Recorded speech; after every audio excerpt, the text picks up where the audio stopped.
On the issue of working with China and the Chinese and understanding the Chinese perspective, I would say this. It is in the interest of all of us to work with China, and it is also in the interest of China to work with everyone else in the world.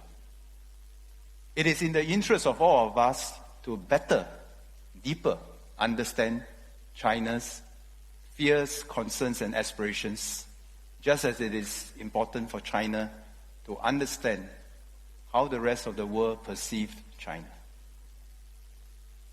If China perceives that the world does not respect China sufficiently or do not understand China sufficiently, then it is incumbent upon China to use every opportunity possible, including the Shangri-La Dialogue, to get its voice heard, to make clear its stance, and to help others to understand why it's doing what it is doing.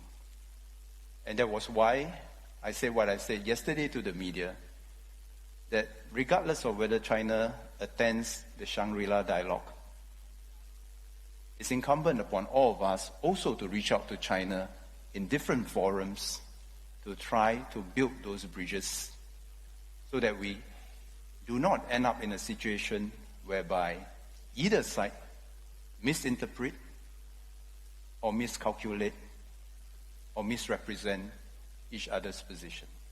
And that is dangerous. That is dangerous. So I would encourage both China and the rest of the world to have more dialogues, to create more opportunities for people to meet, especially the younger generation, for them to meet and to build trust, to deeply understand one another. Even in Singapore, in my previous portfolio as the Minister for Education, I've always reminded my students never to claim that they know China just because they have visited Beijing, Shanghai, or Guangzhou.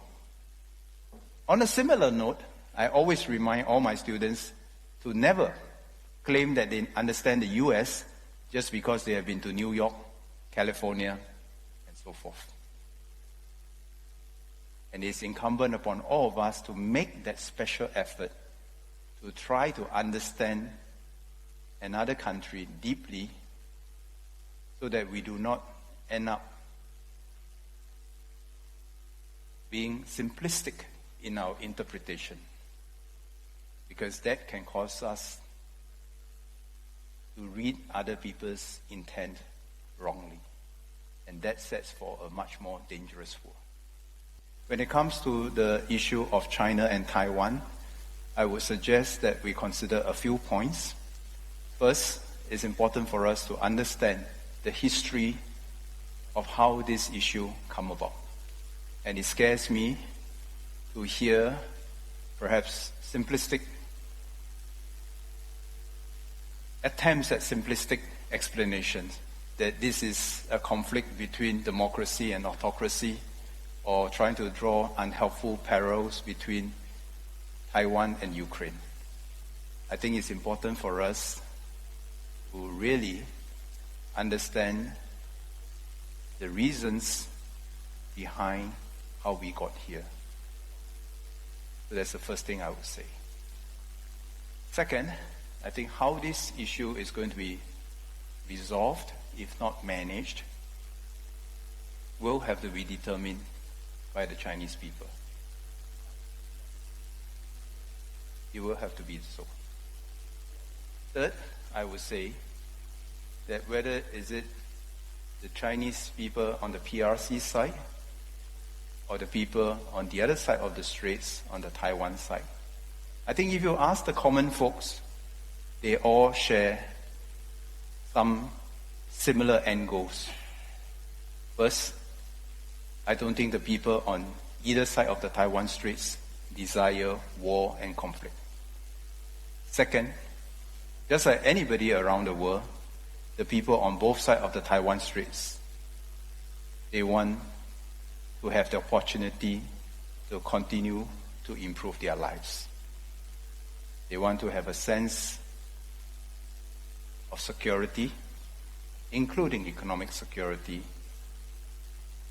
And we hope that both sides across the Taiwan Straits, both at the people level and at the political level, will be able to open up the channels of communications to discuss where their shared future lies and where their shared interest lies. And I think this is something that is important for both sides to do.